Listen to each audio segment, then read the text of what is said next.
નવસારી જિલ્લાના ગણદેવી તાલુકાના બીલીમોરા શહેરમાં આંખલાઓનો આતંક સામે આવ્યો છે। બીલીમોરા સ્ટેશન રોડ વિસ્તારમાં આંખલા બાખડતા સીસીટીવી કેમેરામાં કેદ થયા હતા।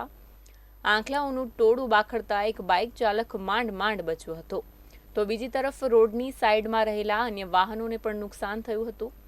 અગાઉ પણ બીલીમોરા શહેરમાં રખડતા ઢોરના કારણે અનેક અકસ્માતો થતા લોકોમાં રોષ જોવા મળ્યો હતો। ત્યારે નગરપાલિકા દ્વારા રખડતા ઢોર બાબતે નક્કર કામગીરી કરવામાં આવે તેવી લોકો માંગ કરી રહ્યા છે।